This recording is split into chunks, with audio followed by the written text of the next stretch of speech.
तीनों मूर्तियों में यदि किसी एक ही व्यक्तित्व का चेहरा बना दिया जाए, रूप बना दिया जाए, तो बात समझ में नहीं आएगी, क्योंकि कोई भी रूप होता है उसके पीछे कोई ना कोई काम होता है ना। कोई रूप बना है, कोई व्यक्तित्व है, तो उसके पीछे कोई ना कोई चरित्र कार्य करता है। और यदि तीनों ही चरित्र को एक ही स्टेट ऑफ माइंड में समझ लिया जाए या एक ही सूत्र से समझ लिया जाए, तो बात स्पष्ट नहीं होगी ना। तो वो व्यक्तित्व, तीन अलग अलग व्यक्तित्व कार्य करते हैं, क्योंकि कोई व्यक्तित्व अलग अलग भान होता है। कोई एक पिता होता है तो अपने घर में पिता है, पति है, परंतु ऑफिस में जाएगा तो टीचर है, मैनेजर है। तो अलग अलग व्यक्तित्व है ना। घर के भान से बाहर ऑफिस में नहीं काम कर सकता, तो अलग अलग व्यक्तित्व काम कर रहे हैं। तो वही समझाया जा रहा है।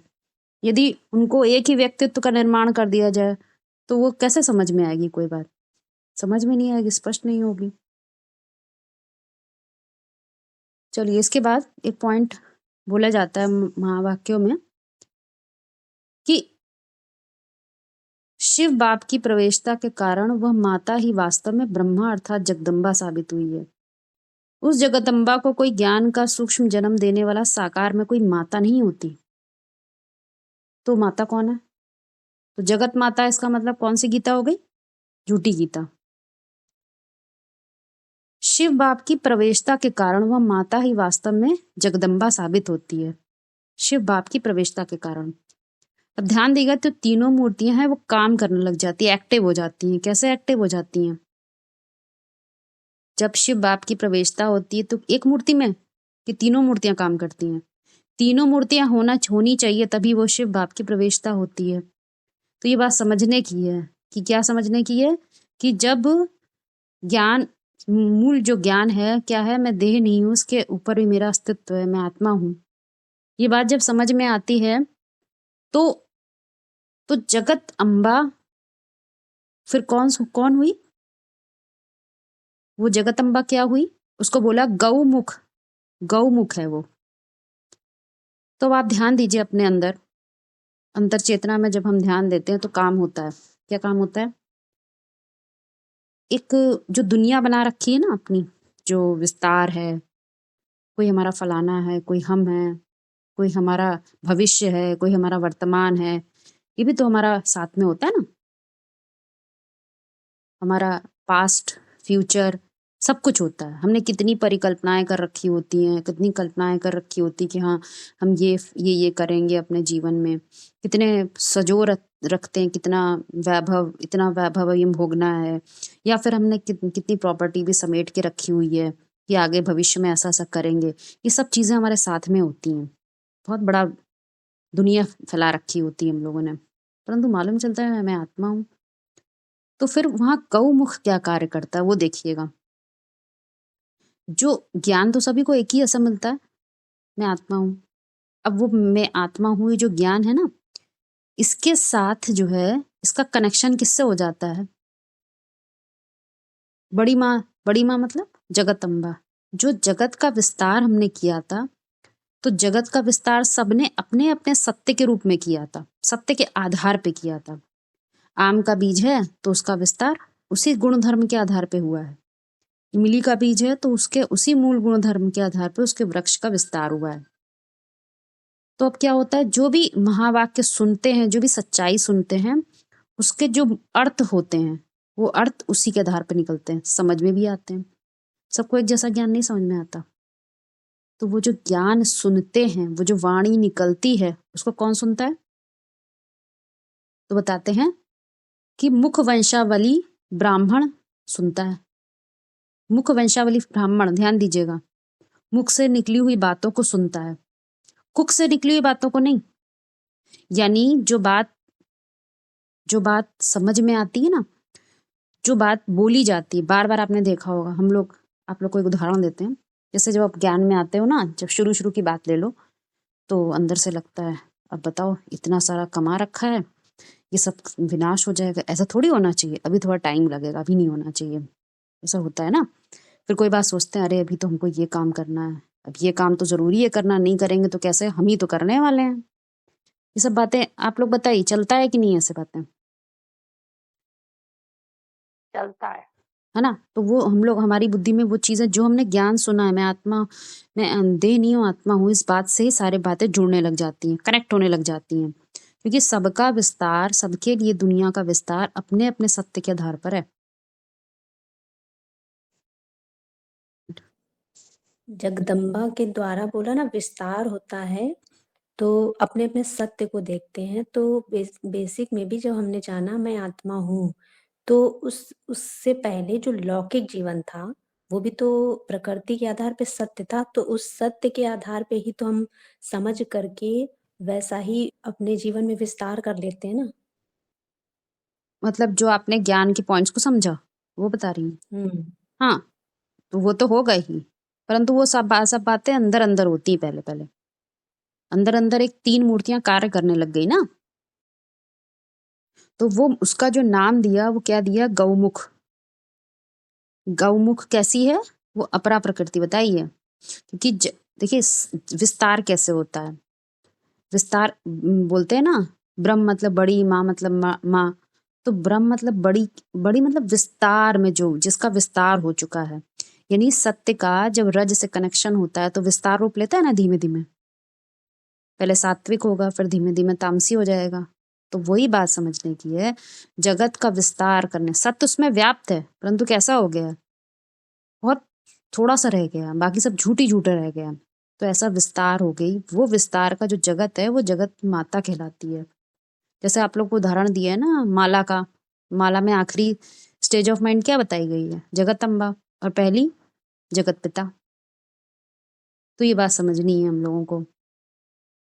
अब इसी में बताया है कि जो पहले पहला पहला सुनता है, पहले पहले का मतलब क्या होता है, जिस चीज से, जिस बात से अपने होने के अस्तित्व का यकीन हो जाए, यानी ये यकीन हो जाए कि मैं आत्मा हूं, इस बात पे जितना, जिस बात से यकीन हो जाए, क्योंकि इसका नाम क्या दिया है, मुख वंशावली ब्राह्मण। ब्राह्मण मतलब, ब्राह्मण का अर्थ क्या होता है, जो ज्ञान का लेन देन करे। अब ध्यान दीजिएगा, ब्रह्म ज्ञान का लेन देन करना मतलब वो वहीं से तब से ही शुरू हो गया जब से बीज पड़ता है। मतलब ये पता चलता है मैं आत्मा हूँ, देह नहीं हूँ, ये बात पता चल गई तो क्या, कौन सा ब्राह्मण पैदा हो गया, हाँ जी, एक हो गया कुख वंशावली होते हैं और एक मुख वंशावली। वो तो एक अलग, ये समझने की, वंशावली किससे होती, अंश से, जो दीदी ज्ञान का अंश पड़ा। दीदी तो महावाक्य में बोला गया है कि ब्राह्मण, तो सभी को समझ में आ गया, ब्राह्मण मतलब ये ज्ञान का लेन देन करने वाला। तो वो चीज शुरू हो गई वहां से, ज्ञान का लेन देन। अब ज्ञान का लेन देन पहले बाहर करते हैं कि अंदर कर शुरू होता है, अंदर। आध्यात्म की नजर से देखिए, दूसरों को बाद में बताते हैं, पहले कहाँ शुरू होता है, हमारी मन बुद्धि में। हाँ हाँ, हमारी मन बुद्धि के अंदर शुरू होता है। तो उसमें 3 मूर्तियां तो कार्य कर रही होंगी ना, कुछ ना कुछ, कुछ ना कुछ तो कार्य करेंगी। तो कैसे कार्य कर रही हैं, तो बताया, एक महावाक्य आता है, मुख वंशावली नहीं तो वो प्रजापिता कैसे होगा, ब्राह्मण बने बिगर प्रजापिता था क्या। ध्यान दीजिएगा, ब्राह्मण बने बिगर प्रजापिता था क्या। प्रजापिता जो प्रकट रूप से जाते, प्रकट रूप से मतलब बिल्कुल हाईएस्ट लेवल, कॉन्सेप्चुअल लेवल पर, समझ रहे ना, किसी को कोर नॉलेज समझा देना, कोर ज्ञान समझा देना, उसको क्या बोलते हैं, प्रकट रूप से उसको जन्म दे देना। सभी को अंदर समझ में आ रहा ना, प्रकट रूप से जन्म दे देना, वो जो सत्य होता है वो कैसे आता है, तो ब्राह्मण बने बिगन नहीं आता। ब्राह्मण मतलब ज्ञान का लेन देन करना, तो लेन देन शुरू हो जाती है। तो वो लेन देन कैसे चलती है, तो बोला मुख वंशावली नहीं तो वो प्रजापिता कैसे होगा। 2 बातें, एक तो ब्राह्मण होना चाहिए, और कैसा ब्राह्मण होना चाहिए, मुख वंशावली। कुक वंशावली नहीं होना चाहिए कि कोक की बात पकड़ ले, यदि कोक की बात पकड़ेगा तो वो प्रजापिता नहीं हो सकता। एक पॉइंट, यदि कुख की बात पकड़ रहा है, अर्थात देवहान की परिभाषाओं में कोई भी बात पकड़ी जा रही है, तो वो प्रजापिता नहीं होगा, पहली पॉइंट। दूसरा क्या, ब्राह्मण यदि ज्ञान का लेन देन नहीं कर रहा है, लेन देन क्या, बाहर की बात तो दूसरी होती है, यहाँ ज्ञान का लेन देन क्या है, जो भी बात आपने पकड़ी है उसका प्योर कॉन्सेप्ट पता होना चाहिए। लेन देन होती है ना, तो लेन देन कौन से कर रहा है, अपरा प्रकृति, जो नीची वाली प्रकृति है वो पॉइंट को सुनाती है, सुना दिया, सुनाने से का काम। लेकिन प्रजापिता का काम क्या है, समझने का काम। और तीसरी मूर्ति का काम क्या है, जो दोनों वार्तालाप हो रही है ना, उसके बीच में उसका विश्वास बैठता है, भाव है, मूल भाव बैठता है। तीसरी मूर्ति क्या काम करती है? उस पर विश्वास बैठता है, और विश्वास सबसे बड़ी चीज होती है। किसी चीज पे यदि विश्वास कितना भी कोई करता रहे, बड़ा ऑर्गेनाइजेशन बना ले, कितने भी लोगों को मजबा इकट्ठा कर ले, लेकिन जब विश्वास किसी चीज पे बैठ जाता है तो वो तन मन धन की शक्ति वहां लगा सकता है, क्योंकि उसे यकीन हो जाता है कि जिसने जो बताया है वो एकदम सत्य है। इसका एक उदाहरण देते हैं आप लोगों को। आप लोगों ने सुना होगा चंद्रगुप्त और चाणक्य का कोई सीरियल आया करता था, उसमें कभी किसी ने शायद देखा हो। उससे एक उदाहरण ले रहे हैं तो आप लोगों को स्टेट ऑफ माइंड समझ में आएगी। ठीक है, वो बात समझ में आएगी जो बताने चाह रहे हैं कि चाणक्य चूंकि उसका गुरु था चंद्रगुप्त का, तो उसको एक बार कहा कि तुम्हें एक कार्य करना है, वहां से एक वो तलवार है, खास तलवार है, वो तुम्हें वहां से लेकर आनी है, तो ये एक परीक्षा है तुम्हारी। तो उसने बोला लेकिन ये बहुत कठिन परीक्षा है, क्योंकि उसके बीच में बहुत जंगल और सब पड़ेंगे, तुम कैसे जा पाओगे। तो उसने उसको चेक कर रहा था, उसका आत्मविश्वास देख रहा था कितना विश्वास है इसके अंदर। तो उसने बोला नहीं, अगर आपने कहा है तो जरूर मैं कर लूंगा, आप क्या कह रहे हैं? तो चाणक्य ने कहा मुझे विश्वास है तुम कर लोगे। तो उसने कहा ठीक है, फिर मैं कर लूंगा। तो जाते वक्त उसने एक इशारा दिया कि इस यात्रा में एक बार तुम्हें मरना जरूर पड़ेगा। क्या बोला? इस यात्रा में तुम्हें एक बार मरना जरूर पड़ेगा। तो इस बात को सुनकर चंद्रगुप्त ने कुछ बोला नहीं, एक सेकंड के लिए रुका, फिर उसके बाद कुछ बोला नहीं। तो चाणक्य ने कहा सोच लिया। उसने कहा ठीक है, कोई दिक्कत नहीं है। वो चल पड़ा यात्रा पे। तो चूंकि उसे निश्चय किस पर था? चाणक्य पे, यानी अपने गुरु पे निश्चय था। तो उसने उस बात को भी निगेटिव नहीं लिया। तो उसने बोला मरना पड़ेगा, तो समझ गया कि ये कोई इशारा है, वो हमें समझा रहे हैं कैसे मरना पड़ेगा। तो बहुत सारे लोग साथ में थे, तो सब जगह करते करते सब अंतिम तक पड़ाव तक पहुंच गए। तो वहां जब पहुंचे तो वहां एक टीला था बहुत ऊंचा सा। उसके बाद कोई रास्ता ही नहीं बचा, सब रास्ते खत्म हो चुके थे। तो जितने भी उसके साथी थे उन्होंने कहा कि बस अब तो कुछ बचा ही नहीं, शायद हमारे साथ मजाक किया गया, अब हम नहीं आगे जाएंगे, वो अब लौट जाते हैं वापस। तो वो कहता है, तो यहाँ से शुरू होता है। फिर वो कहता है कि सभी साथियों से कहता है कि रुक जाओ, नहीं इसके अंदर आगे भी मार्ग होगा, परंतु वो जो है नहीं सुनते हैं। तो उसी बीच में वो जो है देखता है नीचे बिल्कुल जैसे धुआं होता है ना, फॉग, फॉग समझते हैं ना, कोहरा, जैसे कोहरा ही कोहरा नीचे था, कुछ नहीं दिख रहा था। हाँ, तो कुछ नहीं दिखता है। तो परंतु उसे फिर वही बात याद आती है, उन्होंने कहा था तुम्हें एक बार मरना पड़ेगा। तो वो कूद जाता है वहां से। सब लोग कहते हैं लो गया ये, और वो कूद जाता है। तो नीचे एक समुद्र का पानी होता है, उसी वजह से वो कोहरा उठ रहा होता है। तो वो जब कूद जाता है तो नीचे जब तल में पहुंचता है तो उसे वो तलवार मिल जाती है, और वो वापस लेकर चला आता है, वो जीत जाता है। तो अब ये पूरी कहानी में आपको समझ में आ रहा है ना, जो इशारा था उसने गुरु को क्या पकड़ा? इशारा पकड़ा। मरना होगा तो वो वैसे नहीं मरा कि तलवार से काट ले अपना सर, नहीं। मरने के लिए वो जो सिचुएशन बनी, तो उसको पता था यहाँ मरना बोला है तो उसका मतलब कुछ है कि एक बार तो मरना पड़ेगा। तो यहाँ पर वही बात है, जो विश्वास है वो है परा प्रकृति, और जो अपरा प्रकृति है वो कैसी है? बड़बोली, सिद्ध हस्त बोलने में। और जब वो दोनों बातें करते हैं, यानी प्रजापिता और अपरा प्रकृति जब बात करते हैं, तो उन दोनों की बातों में जो विश्वास बैठता है वो है परा प्रकृति, अर्थात प्रत्येक बीज रूप आत्मा की अपनी मूल प्रकृति।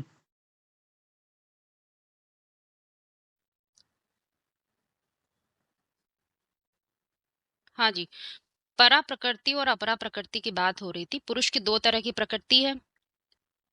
तो जब ज्ञान मिला तो होता क्या है? एक वो इंफॉर्मेशन, वो ज्ञान मिल जाना जो हमने अभी आज दिन तक नहीं सुना था। वो कब जब आपको कुछ पता चलता है, क्योंकि हम लोग तो कैसी अवस्था में थे? तमो प्रधान अवस्था में, मतलब अंधकार पूर्ण रूप से हमारी बुद्धि पर छाया हुआ था, पता नहीं था। पर अचानक से कोई आपको बताया कि भाई आपका अस्तित्व ये शरीर है ना, इसके अलावा भी आपका अस्तित्व है, तो आपको एकदम झटका लगेगा, आप समझ नहीं पाएंगे। अगर थोड़ा बहुत समझने लग गए, समझ थोड़ी थोड़ी आने लग गई, तो क्या होता है? दो प्रकृति काम करती हैं। कैसे काम करती हैं? चूंकि जो अपरा प्रकृति है उसका, उससे हमारा मन अभी नजदीक है। हमारा मन किससे नजदीक है? अपरा प्रकृति से, परा प्रकृति से नहीं। तो होता क्या है, कोई आपको बताए कि जब विनाश होता है तो जो चंद्रमा है वो प्रशांत सागर में आकर मर्ज हो जाएगा। तो हमारी बुद्धि की लिमिटेशंस देखिए, उसकी सोच देखिए, क्या करते हैं हम उस बात को इतना बड़ा वैसे समझते हैं, किस हिसाब से? दुनिया के हिसाब से समझते हैं, दैहिक परिभाषाओं के आधार पे समझते हैं। तो हम दुनिया में क्या बताते हैं, देखो अब चेंज होने वाला, परिवर्तन होने वाला है, ये जो चंद्रमा है ना, ये आकर इसी सागर में डूब जाएगा आकर, यही तो बताते हैं। तो ये हुई अपरा प्रकृति की परिभाषाएं, जो लिमिटेड बुद्धि देख पाती है, क्योंकि वो अभी अनलिमिटेड में पहुंची नहीं है। क्योंकि जो लिमिटेड बुद्धि होती है वो अधोमुखी मन के आधार पे होती है, और ऊर्ध्वमुखी मन के आधार पे कौन सा काम करता है? फिर वो 11वीं इंद्रिय कार्य करने लग जाती है। तो वो दृष्टिकोण विपरीत होता है, क्योंकि यहाँ संसार बढ़ रहा है और वहां संसार नहीं चलता। उस 11वीं इंद्रिय संसार नहीं चलता, वो केवल सार ही सार होता है वहां पर। तो दो विपरीत बातें हैं। और परा प्रकृति क्या कार्य करती है वहां पर? वो उससे चूंकि मन से अब डायरेक्ट कोई कनेक्शन नहीं होता, लेकिन हाँ, जो मूल भावना होती है ना, वो बहुत बहुत सूक्ष्म होती है। हम किसी बात को सुनते हैं ना, तो बाहर से भले हाँ हाँ कर दें, लेकिन जो मूल भावना होती है, जब तक उस बात में कोई बात टच नहीं हो जाती है, जब तक उसमें स्वीकृति नहीं हो जाती, जब तक कंफर्मेशन नहीं होता, तब तक हम उस बात को बिल्कुल तहे दिल से नहीं मानते हैं। बोलिए हाँ, इसमें किसी को गलत लग रहा है? नहीं नहीं। ये बिल्कुल नहीं। सही बात है, ठीक है ना? हाँ यही बात समझाना चाहते हैं। तो भले वो बात हम बाहर से ग्लोरिफिकेशन करते हैं कि हमको ये मालूम चल गया, ये मालूम चाहिए, तो अभी तक नहीं पता था, दुनिया भर को बांटते फिरेंगे, स्थापना पालना विनाश होने वाला है, ये वो सब करेंगे, परंतु फिर भी अभी अंतरात्मा में वो जो मूल भाव है ना, वहां तक गया ही नहीं है बात। तो फिर जब तक उसका कंफर्मेशन नहीं मिलता, तब तक बात हजम नहीं होती, स्वीकृति नहीं होती। इसी बात को महावाक्य में एक बात बोली जाती है कि दो माताएं थी, एक बड़बोली माता थी और एक एक बोल बोल करने में सिद्धहस्त होती है, और दूसरी कैसी है? जो है किसी चीज को, जो चीज घट रही है उन चीजों को ऑब्जर्व करती है, देखती है, समझती है, पर उसके वो भी कुछ कार्य नहीं कर रही है। वो परा प्रकृति बताया गया है, और उसके आधार पे ही मूल रूप में विश्वास बैठता है, बोल बोल के आधार पे नहीं। तो बोलने में जो सिद्ध हस्त होती है उसको क्या बोल देते हैं हम लोग? बड़बोली। तो बड़बोली कैसे होता है? थोड़ा सा क्या, हल्दी की गांठ मिल गई और लगे हाँकने, भैया आ जाओ हमारे यहाँ भी हल्दी बिकती है, प्रोडक्शन हाउस है हमारे यहाँ। तो ये बात नहीं हो सकती, क्योंकि जब मूल भावना तक बात पहुंचेगी तो बोलने का काम ही खत्म हो जाता है। क्यों? एक बात बोली है, किसी ने रसगुल्ला खाया होगा तो किसी को क्या बताएगा कि उसका टेस्ट कैसा है? क्या कहा भाई तुम भी टेस्ट कर लो उसको, क्योंकि वो एक्सप्लेन नहीं किया जा सकता, समझाया नहीं जा सकता।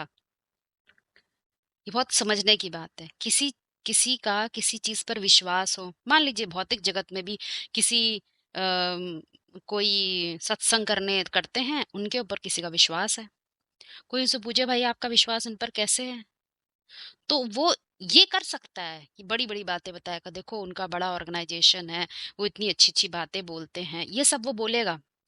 परंतु फिर भी उससे कोई कह दे सर्वस्व त्याग कर दो, तो नहीं करेगा, क्योंकि उसकी मूल भावना तक वो बात नहीं कही है। ये सबकी को स्पष्ट हो रहा है ना? तो बोलने में सिद्धहस्त होना, यानी बड़े बड़े बोल बोलना, वो एक अलग चीज होती है। क्योंकि जब हम कुछ नया जान जाते हैं, समझ जाते हैं, तो हमारी मूल जो हमारी जो अपरा प्रकृति होती है वो तुरंत एक्टिव हो जाती है, बड़ी बड़ी बातें ऐसा वैसा, क्योंकि वो बाहरी चीजों को देख रही होती है। लेकिन परा प्रकृति नहीं ऐसा काम करती है, क्योंकि वो विश्वास है। और जब किसी चीज पे विश्वास एक बार बैठ जाता है, जिसको हम कहते हैं ध्रुव तारा, तो वो वैसी बुद्धि निश्चयात्मक हो जाती है। तो आपस में सब बातें कनेक्टेड हैं। हाँ जी। क्या आपने बोला भी, तो चित्र और चरित्र, जब हम चित्र को देखेंगे तो उनकी क्वालिटी नहीं समझ में आएगी, लेकिन जब चरित्र को देखेंगे तो उनकी भावना, मूल भावना, कैरेक्टर, वो सभी चीजें, जैसे आपने परा प्रकृति और अपरा प्रकृति को बताया है, तो ये भी तो उसे ये वही कनेक्शन है ना कि अगर हम चित्र को देखेंगे तो हम बड़े-बड़े बोल बोलेंगे ये ऐसे थे, लेकिन अगर हम उनकी चरित्र के पीछे जाएँगे तो उनकी क्वालिटी समझ में आएगी। हाँ, देखिए इसमें एक बात और है, जब आपने बोला उनकी, यानी दूसरे को देख रहे हैं। तो उनकी जब डेफिनेशन होती है दूसरे को हम देख रहे हैं, तो वहाँ पर अध्यात्म नहीं होता और वहाँ पर चरित्र भी नहीं समझ में आएगा। क्योंकि सारा ज्ञान होता ही किसके लिए? आध्यात्म। हु एम आई, खुद को जानो। तो वहाँ पर बात बिल्कुल पलट जाती है। जो खुद को डिफाइन, क्योंकि सबसे बड़ा धोखा इंसान किसके साथ करता है? अपने साथ। तो इसीलिए खास बात होती है खुद ही को कर बुलंद इतना, किसी और को नहीं बुलंद करना है। अपने शिष्य को, अपने फॉलोअर्स को थोड़ी बुलंद करना है। किसको बुलंद करना? खुद ही को कर बुलंद इतना। तो चरित्र और चित्र जब तक हम बाहर किसी और पे लगाते हैं तो ये बात आप जो बोल रही है ना वो नहीं साबित होती, परंतु जैसे ही वो आध्यात्म में प्रवेश कर जाएगा तो ये बात साबित भी होने लग जाती है, क्योंकि वो चीज उसको दिख रही होती है, समझ में आ रही होती है।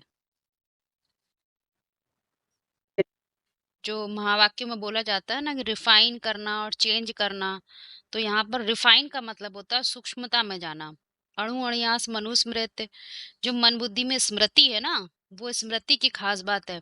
जब वो मोटी मोटी परिभाषाएं उसकी बुद्धि में रहेंगी, भौतिक जगत की परिभाषाएं रहेंगी या आध्यात्मिक परिभाषाओं में इंटरफेयर करती रहेंगी, तब तक क्या होगा?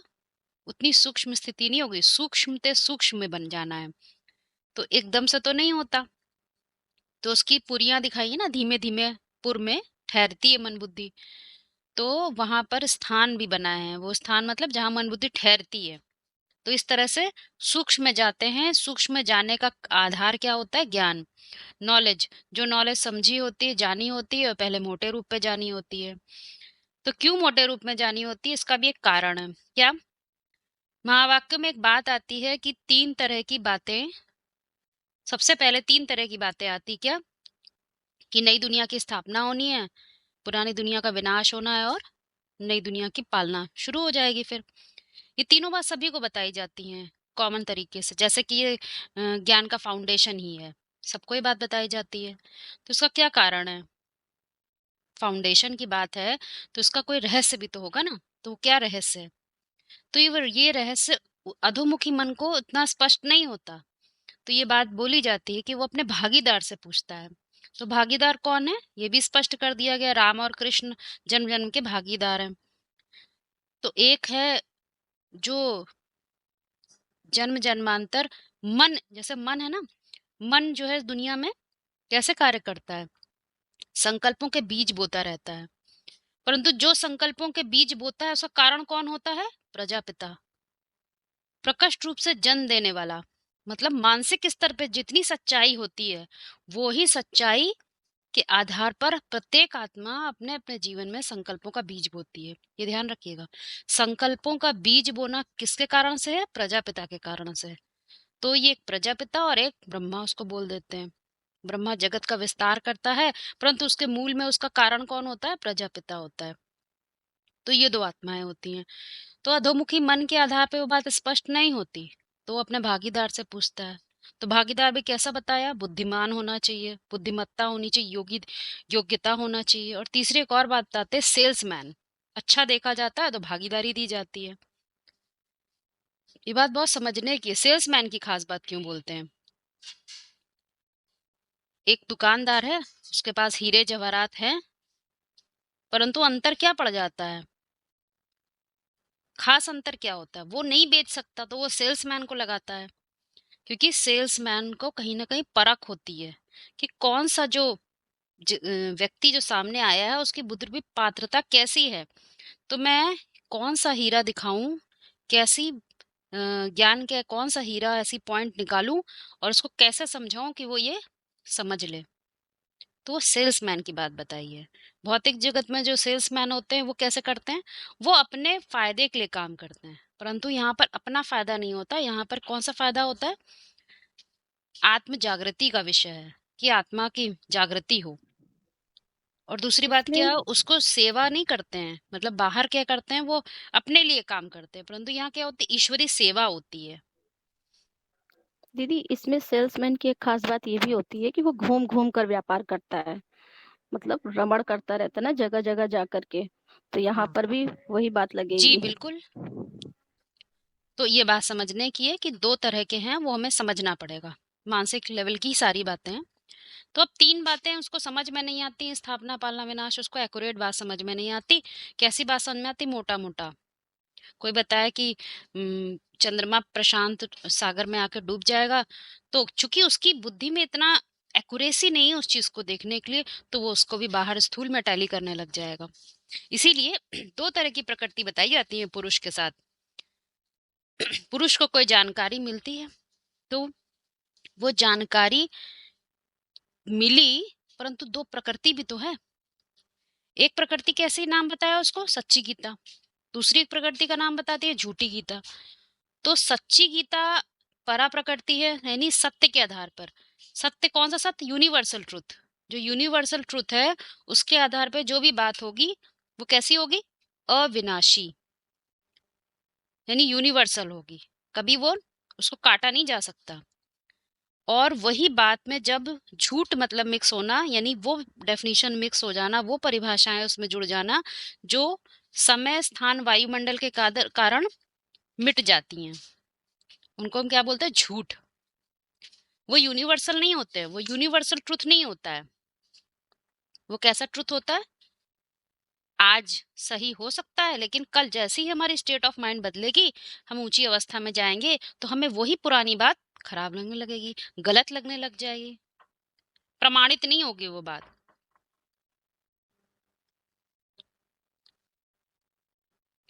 कोई भी आत्मा होगी, जो उसका मूल गुण धर्म होगा, उसी के आधार पे उसने विस्तार किया होगा। ये बात आगे भी करेंगे हम लोग, ठीक है? तो सच्ची गीता, झूठी गीता, यहाँ तक थोड़ा थोड़ा स्पष्ट हो रहा है। अब महावाक्यों में एक बात बोली जाती है कि सच्ची गीता वो है जिसकी बुद्धि में निराकार शिव, शंकर, भोलेनाथ की छाप पड़ी है, और झूठी गीता वो है जिसकी बुद्धि में कृष्ण बच्चे की छाप पड़ी है। अब ये स्टेटमेंट का अर्थ क्या है? ये तो एक महावाक्य बताया गया है, परंतु इसको समझना भी तो होता है। तो क्या समझना होता है? निराकार शिव, शंकर, भोलेनाथ की छाप पड़ी हुई है। शिव शंकर सभी को स्पष्ट हो रहा है, यानी निराकार ही जो ज्ञान है, जिसका आकार नहीं होता है, जैसे जैसे बुद्धि में आकार लेता है, तो वो कैसी, वो जो आकार लिया है, वो सत्य, वो समझ किसी पर्टिकुलर व्यक्ति से प्रेम और किसी पर्टिकुलर व्यक्ति से दुश्मनी, ऐसा ज्ञान नहीं होता है वो। तो उसको नाम क्या देते? भोलेनाथ। भोले, भोले मतलब इग्नोरेंट, जिनको किसी चीज से ये मतलब नहीं है, ये चीज हमें मिली है तो हम इसका थोड़ा फायदा उठा लें, हम कोई चीज ऐसा समझे जिससे हमको पैसा कमाने को मिल जाए। ये चीज नहीं होती है। भोला मतलब इग्नोरेंट, जो सेंट होते हैं। इसीलिए एक बात वो हम वाक्य में बोली जाती है, जैसे कोई सेंट, बच्चा कैसा होता है? सेंट। तो वो अवस्था कैसी हो जाती है धीरे धीरे? किसी से कोई लेने की इच्छा नहीं, बस जो है सो देते रहो। तो वो बात बताई। तो निराकारी ज्ञान जैसे जैसे बुद्धि में छपता रहता है, वो जो समझ डेवलप होती है, और उसके आधार पर जो भाव निर्मित हो जाता है, क्योंकि भावना ही मूल चीज है। मूल प्रकृति क्या है? मूल भाव। तो उसकी छाप पड़ जाती है, और जो उसकी छाप पड़ती है, वो सत्य के आधार पे होती है, यानी जो परम सत्य है उसके आधार पे होती है, मूल भाव। तो वो क्या हो जाती है? वो सच्ची गीता है। और इसी का उल्टा ले लें, तो सत्य में जो बातें असत्य हैं, जिनको हमें पता है समय, स्थान, वायुमंडल के कारण वो मिट जाएंगी, वो नहीं रहेंगी, परंतु फिर भी हम उसके आधार पे चल रहे हैं, तो उसके आधार पे जितनी भी समझ है, वो कैसी है? झूठी गीता। उदाहरण देते हैं, आप लोग को बहुत अच्छे समझ में आएगा। अक्सर महावाक्य में बोला जाता है, तुम बच्चों को युक्ति युक्त चलना चाहिए, ये बात बोली जाती है। इस दुनिया में भी लोगों से क्या निभाना? तोड़ निभाना है।